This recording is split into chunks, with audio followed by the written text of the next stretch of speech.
Hey, Cam here from Trading Talk. Today I wanted to talk about some real common mistakes that I see when endurance coaches start to do marketing and sales, online marketing and sales in particular.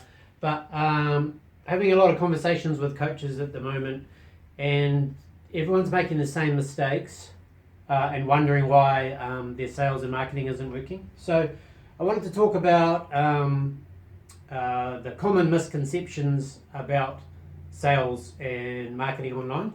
So this isn't a criticism because I made exactly these same mistakes when I first created my business. So what people think is that you create yourself a product, whatever that might be one-on-one coaching, or it might be online training plan or online membership or something like that. So you create a product, you do some advertising for that product, and then you make a sale.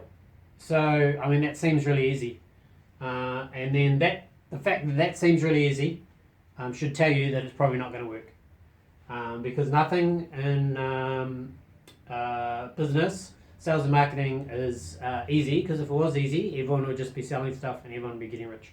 But that's not the case. So that's the common misconception. You create a product, you do some advertising, say like Facebook ads or something, and then you sell some stuff. So a lot of coaches are coming and going, I'm doing this Facebook advertising, and they're thinking, oh, maybe Facebook advertising doesn't work. Well, it's not that Facebook advertising doesn't work. Often it doesn't work, and I think probably a lot of dollars that go to Facebook advertising is just wasted because of this. So that's how people think it works. Probably you could talk to anyone who's never done sales or marketing or never had their own business, and that's probably what they think. But what actually has to happen is, before you even create your product or service, you need to think about your people. So who do you want your customers to be? And then you think, what are their problems, or what are their goals that they're having? What are their goals that they have, or what are the problems that they're having? What are the issues? What are their pain points? So once you determine that, you build your product that solves those problems or helps them reach those goals. You don't build your product first and then try and sell it. You find out, you pick who you want your ideal customer to be, you figure out what their problems they're having are and what their goals are, and then you build a product that solves those things. And then you still don't try and sell it to them straight away, because what I keep telling everyone is no one's going to buy something from you unless they first know, like, and trust you. So the easy thing is, when you're a coach and you sell one-on-one coaching, you only need to get like 20 or 30 clients. So that's quite easy. So you can get those clients. But when you're selling stuff online, then you need to, for lowest price points, then you just need to sell it to hundreds of people. So to reach hundreds of people is much harder than to reach like 20 people. So then you need to build trust. Yeah. And only once you've done that can you advertise your actual products and services, and then only then can you sell stuff. So that's the basics of it. You can't just create a product, advertise it, and sell it. It just doesn't work. You decide who people are, what their problems are, then you build your product around it. Then you build trust, get them to know and like you. Then you try and sell them your product, and then you can make some money. So that's a long process and much harder, and you need to invest a lot of time and effort into learning how all this works to get to these dollars. So now we know that, let's talk a bit more about the detail of that process. So let's skip the bit where you figure out who your customers are, what their problems are, and then create your products. So assume you've done that. Then it's time to go, okay, we've got a product and service, how do we sell it to people? So what I was saying, no one's going to buy anything off you unless they know, like, and trust you. So you can't just go and create a Facebook ad that says, hey, I've got this awesome product, can you come and buy it, and then advertise it to an audience on Facebook and then expect them to buy it, right? So that doesn't work. So you need to split your sales and marketing into 3 processes once you've got your product. So the first process, the first 3 steps. So the first step, number 1, is leads. So that is, okay, I know that there's a big group of people that might be suitable for my product or service, so I need to somehow attract leads of those people, and then after you generate your leads,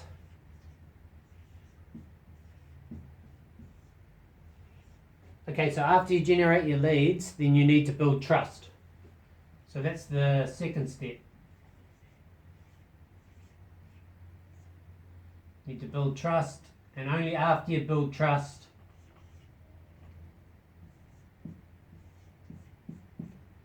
you ask for the buy.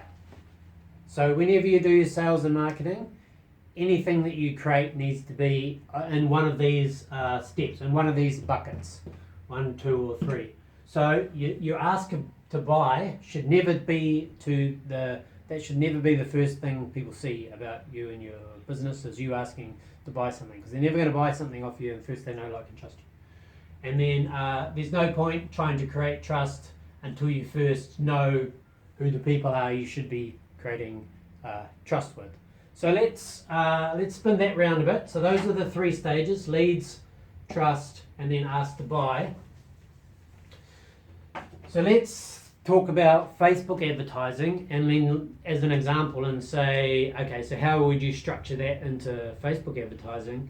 So the first thing was, for lead generation, you need a lead magnet, what they call in the industry a lead magnet, which is just something of value that you give away for free or a very small price, I would say for free, that you know will resonate with your customers, that you want to buy your products and services. And at this point, it's nothing about you trying to sell your products and services. It's giving some value away for free to generate leads. So for that, you either need a website, some sort of marketing automation tool, like an email system like MailChimp, but something more advanced than that probably.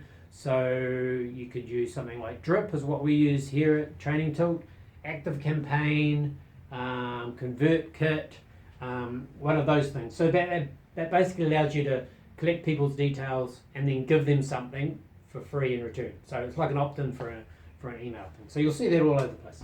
So lead generation is you create something for free, and that could be like a series of emails, or it could just be a download, or like a free training plan, or something like that. So that's here. So that's at the front end. So this is where most people get confused, is that you can pay to deliver this free thing to your potential leads. So you might say, oh, how come I'm paying for something that I'm not selling in terms of ads? So you're paying for leads. So you're not saying I'm paying now for people to buy my products and services, that's why I'm paying for advertising. You're not doing that.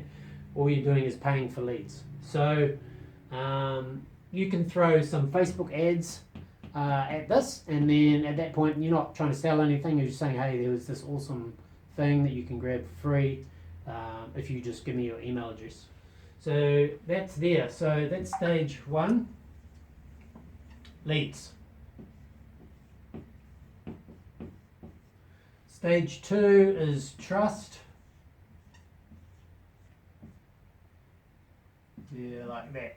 So once they get into here, building the trust is you've created them this free thing. So now you've got their email address, say through a Facebook ad, they've clicked to your website, they've opted in with an email, and then you've sent them this thing through your marketing automation platform, MailChimp or whatever, and now you can start building trust with them.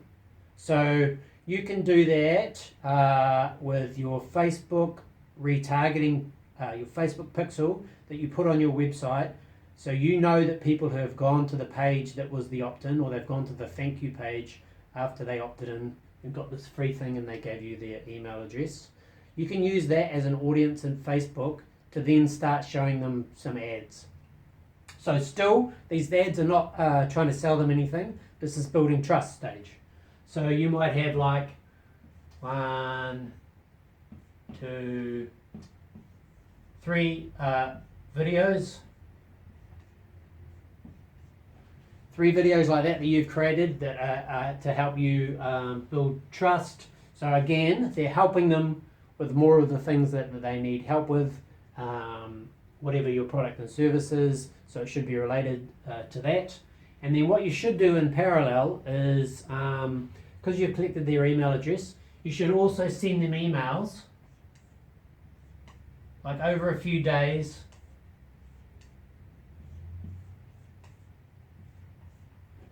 that link out to this content.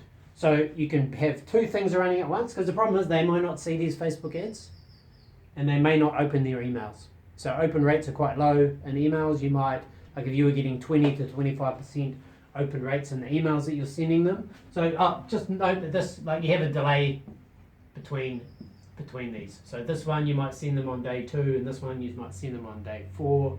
This one you might send them on day 6 or something. So you're slowly building that trust over time. And you want to run these in parallel, like Facebook ads for retargeting audiences, and emails from your email system that point out to these videos that are probably on your website. So because you don't know that they're going to see those and you don't know that they're going to open those emails, having those run in parallel, Facebook ads plus the emails, increase the likelihood that they will see it, and of course then they increase the likelihood that they'll start to know, like, and trust you. And then once that's done, only you get to all the way here, do you ever ask them to buy anything. Then you ask to buy over here, and now you can do the same thing, a Facebook ad again, but this time the Facebook ad is about your product and service. So not up here, so you're still paying up here, but you're paying for leads.